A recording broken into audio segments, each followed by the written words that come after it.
Chapter 5 संज्ञा noun. Okay, look at here. Okay, तो हम बात करते हैं। देखिए, पढ़िए और समझिए। यह सनाया का कमरा है। उसके कमरे में 2 तस्वीरें हैं। पढ़ाई के मेज और कुर्सी हैं। पढ़ाई के लिए मेज और कुर्सी हैं। मेज पर कुछ किताबें रखी हुई हैं। उसके कमरे की सुंदरता देखते ही बनती है। वहाँ वह अपनी सहेली के विवाह के साथ खेल रही है। दोनों में बहुत अच्छी मित्रता है। बच्चों, ऊपर दिए गए वाक्यों में आप रंगीन शब्दों पर ध्यान दीजिए। ये शब्द व्यक्ति, वस्तु और तथा भावों के नामों के बारे में जानकारी दे रहे हैं। आइए जानते हैं। देखिए आप यहाँ पे। ओके, तो व्यक्तियों के नाम। व्यक्ति के नाम में क्या आएगा? सनाया एंड विभा। वस्तुओं के नाम, तो वस्तु क्या है? कमरा, तस्वीरें, मेज, कुर्सी, किताबें। भावों के नाम, पढ़ाई, सुंदरता, मित्रता।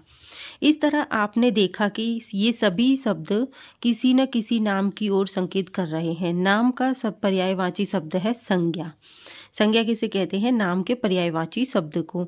अंततः संसार में जितने भी नाम सूचक शब्द हैं वे सभी संज्ञा शब्द हैं। ओके, किसी वस्तु, व्यक्ति, स्थान, प्राणी और भाव के नाम का परिचय कराने वाले शब्दों को संज्ञा कहते हैं। संज्ञा के भेद 3 होते हैं।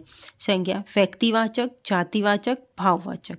यहाँ हमने देखा है, यहाँ हमें बताया गया है कि संज्ञा जो है उसके 3 शब्द हैं, 3 भेद होते हैं। व्यक्तिवाचक, जातिवाचक एंड भाववाचक। बात करते हैं व्यक्तिवाचक, प्रॉपर नाउन।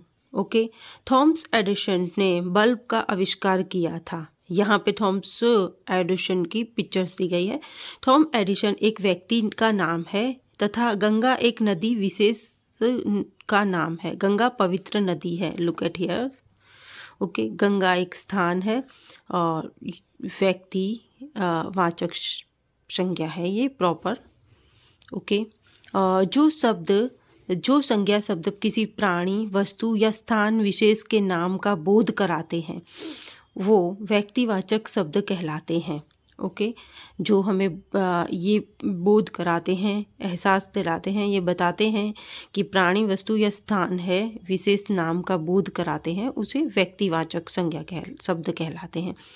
देखिए अन्य उदाहरण यहाँ पे दिए गए हैं। सूर्य, पृथ्वी, नमन, अंकिता, भारत, नेपाल, ताजमहल, अंग्रेजी, सोमवार, होली, जुलाई, हिमालय आदि।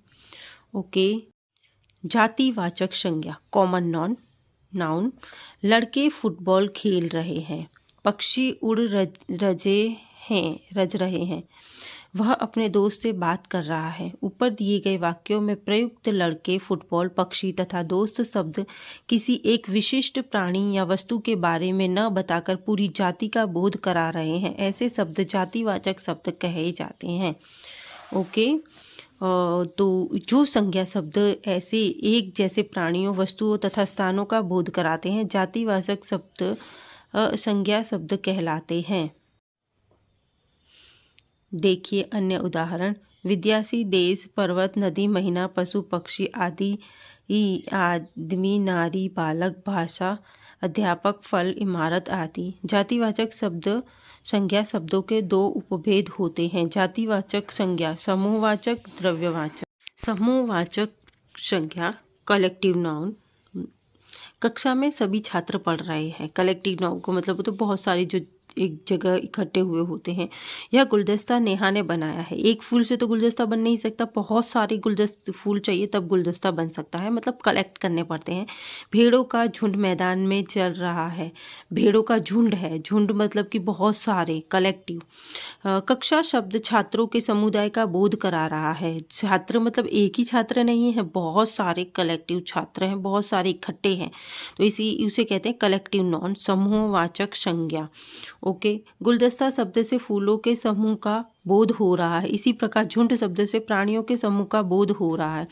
जिन संज्ञा शब्दों से किसी प्राणी, वस्तु आदि के समूह या समुदाय का बोध होता है वह समूहवाचक शब्द संज्ञा शब्द कहलाते हैं। देखिए अन्य उदाहरण। जनता, जुलूस, सभा, सेना, कक्षा आदि। कुछ और जाने। आदमियों के समूह को भीड़ कहते हैं, जबकि जानवरों के समूह को झुंड शब्द का वाक्य प्रयोग किया जाता है। अब हमारा ख है द्रव्यवाचक संज्ञा, मटेरियल नाउन। मटेरियल नाउन्स में आप क्या देखेंगे, कटोरी में चावल रखे हैं, तो चावल क्या है, मटेरियल है। सोना बहुत महंगा है, सोना मटेरियल है। द्रव्यवाचक संज्ञा, 2 किलो का, लुक एट हियर, 2 किलो घी दे दीजिए। घी जो है वो मटेरियल है। इस वाक्य में चावल, सोना तथा घी द्रव्यवाचक संज्ञा है। द्रव्य पदार्थों की पहचान यह है कि इन्हें इस तरह तरह की वस्तुएं बनाई जाती हैं, ओके, जो कि शब्द किसी धातु, द्रव्य या पदार्थ का बोध कराते हैं, उसे द्रव्यवाचक शब्द कहे जाते हैं। देखिए अन्य उदाहरण, दूध, पानी, मक्का, चावल, तांबा, पीतल, कोयला, अनाज। भाववाचक संज्ञा, अब्स्ट्रैक्ट नॉन। बारिश के बाद हरियाली छा गई। महात्मा गांधी ने अहिंसा का पाठ पढ़ाया। बचपन के दिन वापस नहीं लौटते। हरियाली, अहिंसा तथा बचपन वे शब्द हैं जो किसी अमूर्त अब्स्ट्रैक्ट अनुभूति या भाववाचक की संकेत करते हैं। इनका कोई रूप या आकार नहीं है, ये केवल अनुभव किए जा सकते हैं। जो शब्द किसी व्यक्ति, वस्तु या स्थान के गुण, दोष, शील, स्वभाव, धर्म, अवस्था आदि का बोध कराते हैं, भाववाचक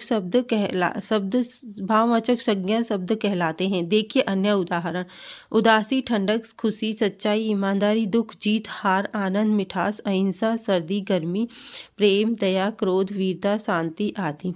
भाववाचक संज्ञा शब्दों की रचना, जाति संज्ञा, विशेषण, सर्वनाम तथा क्रिया शब्दों से भाववाचक संज्ञा शब्दों की रचना की जाती है। जातिवाचक संज्ञा, यहाँ आप देख सकते हो, जातिवाचक संज्ञा दास, भाववाचक दासता, मानव, मानवता, लड़का, लड़कपन, शिशु, शैशव, मित्र, मित्रता, सज्जन, सज्जनता, मनुष्य, मनुष्यता।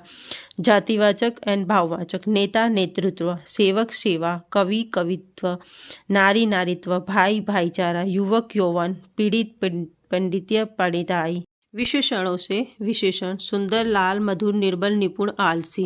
भाववाचक, सुंदरता, लाली, मधुरता, निर्बलता, निपुणता, आलस्य। कठोर, कठोरता, सफल, सफलता, स्वस्थ, स्वास्थ्य, कड़वा, कड़वापन, कोमल, कोमलता, गरम, गर्माहट। हमने सीखा, हम इस चैप्टर में से, हम इस पाठ में से क्या सीखे हैं वो देखते हैं।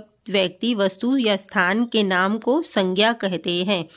संज्ञा के 3 भेद होते हैं, व्यक्तिवाचक, जातिवाचक संज्ञा तथा भाववाचक संज्ञा। जातिवाचक संज्ञा के 2 उपभेद होते हैं, समूहवाचक एंड द्रव्यवाचक, ओके। भाववाचक संज्ञा शब्दों की रचना संज्ञा, सर्वनाम, विशेषण तथा क्रिया शब्दों से होती है।